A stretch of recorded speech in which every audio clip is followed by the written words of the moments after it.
যখন আমরা রক্ত নিতে যাই, আমার ব্লাডের দরকার হয়, তখন কি আমরা দেখে নেই যে কোনটা মুসলমানের রক্ত না কোনটা হিন্দুর রক্ত? গ্রুপে মিশে গেলে আমরা সেই রক্ত নেই। এর নাম সনাতন ধর্ম। সনাতন ধর্মে এই শিক্ষা দেয়। আল্লাহ তাল্লাহ যদি মুসলমান করে এই পাঠাতো, তাহলে চোখ একটু কাটিয়ে দিয়ে পাঠাইছে, কানের ফুটো দেশে, নাকের ফুটো দেশে, মুখ কাটিছে, প্রস্রাবখানা তৈরি করেছে, পায়খানা তৈরি করেছে, ওই আগাটুক একটু কাটিয়ে পাঠাতে পারত না? পাঠাই নাই কেন? হ্যাঁ, হাকিমের বাচ্চা। আজকে আমি চুপ করে আর থাকবো না। কেন? এতদিন আমি চুপ করে ছিলাম, এখন আর চুপ করে থাকার সময় নাই। আমি বলছিলাম ভালো হয় নাকি, ভালো হয় নাকি।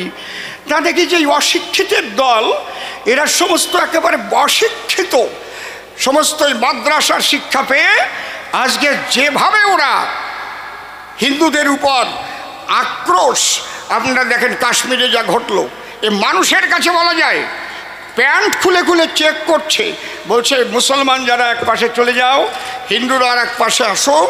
যদি কোনো হিন্দু বলে, মিথ্যা কথাও বলে আমি মুসলমান, তাহলে তার প্যান্ট খুলে চেক করছে তুমি হিন্দু না মুসলমান। এইভাবে গুলি করে করে মেরেছে এই কাপুরুষের দল। আরে তোরা নপুংসক, তোরা কয়েকজন একটু ভ্রমণে গেছে, তাদের এইভাবে মেরেছিস। যদি বাপের সাধ্য থাকে আমার সেনাবাহিনীর সামনে আয়, তারপরে বুঝবো তোদের ক্ষমতা কেমন। সাধারণ মানুষ তারা গেছে ভ্রমণ করতে, আর তাদের বেছে বেছে খুন করছে। আমার মুখ্যমন্ত্রী, মাননীয় মুখ্যমন্ত্রী, তিনি মুর্শিদাবাদে যে এইভাবে খুন হয়েছে, একবারও কি তিনি উচ্চারণ করেছেন কাশ্মীর বা মুর্শিদাবাদ নিয়ে যে জেহাদি ইসলামী সন্ত্রাসীরা এই খুনটা করেছে? বলেছে? বলেছে দেখান, তাহলে আমি কান ধরে আমি 10 বার এখানে ওঠবোস করব। উনি ওদের বলেছে দুধেল গাই। উনি প্রথম আসার পরে দিয়েছেন ইমাম ভাতা। যদি ইমাম ভাতা পেতে হয় মুসলমানদের, তাহলে আমাদের দলপতি ভাতা পাবে না কেন? আমাদের যারা মন্দিরে পূজা করে পূজারি ভাতা পাবে না কেন? ঋত্বিক ভাতা পাবে না কেন? তাহলে উনি আসার পরে কিন্তু এই মুসলমানদের বাড়াবাড়ি আমরা দেখতে পাচ্ছি পশ্চিমবাংলায়। ঠিক বলছি না বেঠিক বলছি?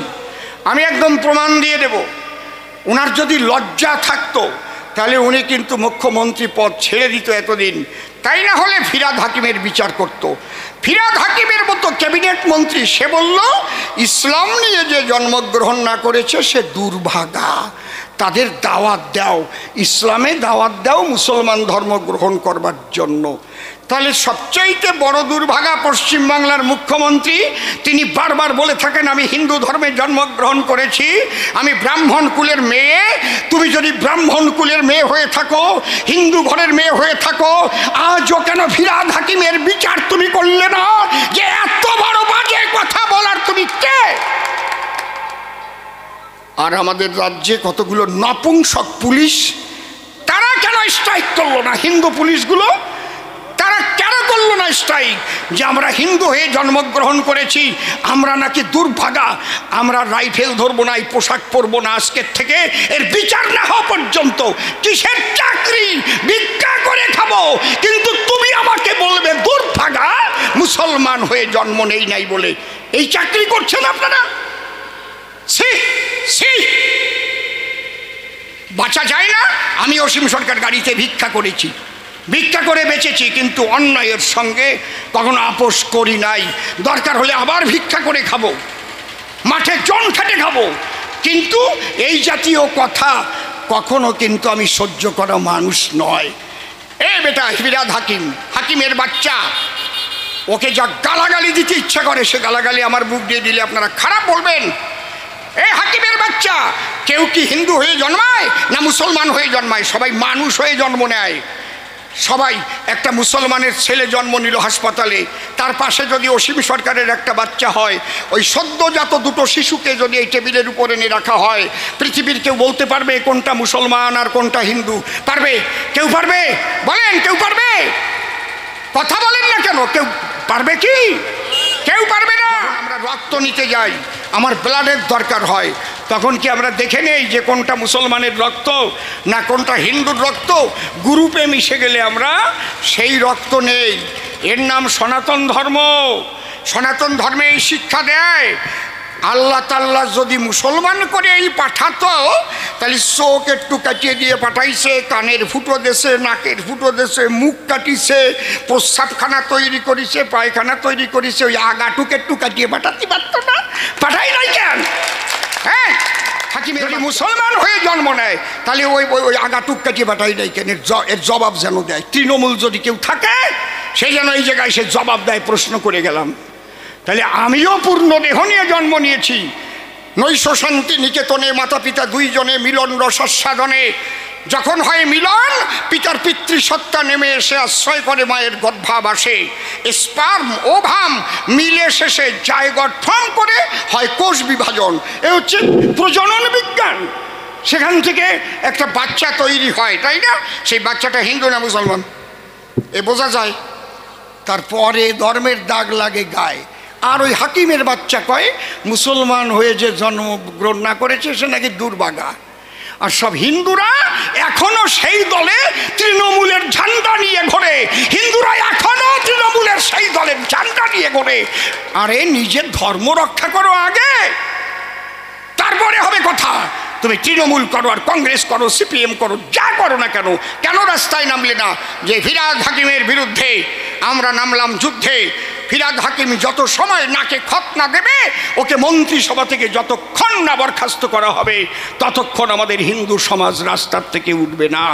শুধু ভারতীয় জনতা পার্টি লড়াই করে যাচ্ছে।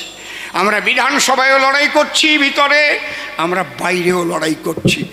আজকে আপনাদের ধর্ম রক্ষার সময় এসেছে। এই ধর্ম রক্ষা করতে গেলে আজকে ভুলে যান আপনার গলায় পইতে আসে, আপনি ব্রাহ্মণ বলে অনেক হিংসা করেছেন ছোট জাত বলে। আজকে আপনি মেথরকে কোলে নেন, আপনি মুচিকে ভাই বলে আলিঙ্গন দেন। মুচি মেথর যে যেখানে আছে, রাম ভক্ত, কালী ভক্ত, কৃষ্ণ ভক্ত, ওরা যখন কাফের বলে গুলি করবে তখন কিন্তু আপনার পৈতা দেখে গুলি করবে না, শুধু বলবে হিন্দু না মুসলমান। সে দেখবে না আপনি মেথর না মুচি না নমশূদ্র না ব্রাহ্মণ না ক্ষত্রিয়, শুধু প্রমাণ নেবে ওই প্যান্টটা খুলে আপনার কাটা আছে কিনা।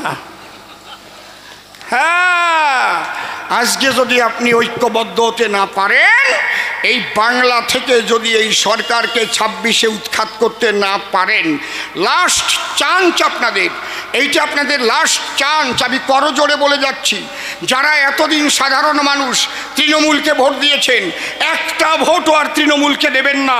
চোখ বন্ধ করে এবার বিজেপিকে ভোট দিয়ে বিজেপিকে আপনারা আনেন। যে ভয় দেখায় লক্ষ্মীর ভাণ্ডার বন্ধ করে দেবে, অমুক বন্ধ করে দেবে, যা একবার চালু হয় তার বন্ধ হয় না। লক্ষ্মীর ভাণ্ডার ওরা যদি 2000 দেয়, আমরা 3000 দেব। আপনারা চিন্তা করবেন না, কোনোটা কমবে না, কোনোটা বন্ধ হবে না, বরং বাড়বে। এই জন্যে আপনাদের ঐক্যবদ্ধ হয়ে আজকে এই অন্যায়ের বিরুদ্ধে আপনাদের ধর্ম রক্ষার্থে আপনাদের ঐক্যবদ্ধ হতে হবে। একমাত্র ভারতীয় জনতা পার্টি ছাড়া রক্ষা করার আপনাদের কেউ নাই। আমি আর অত ঘন ঘন আসবো না। যদি আমার কথা শুনে বোঝেন যে অসীম সরকার বলে গেছে, তা ওই তৃণমূলের নেতাগুলো কিন্তু আপনাদের ভুল বুঝাবে। কারণ কি, ওই সরকার পাল্টে গেলে ওই চোরের দল পলাবার জায়গা পাবে না। দেখবেন আগে ছিল একটা টালির ঘর, একটা বিড়ি 3 বার ধরাতো, 2 টান দিয়ে নিবই থতো, পরে আবার খাতো। এখন সেই কুকুর বান্ধা শিকলের মতো শোনাচ্ছেন, হাতে বাজু। ওরে বাবা রে বাবা, রোল গোল্ডের চশমা পাইলে কোথায় তোমার বাবা?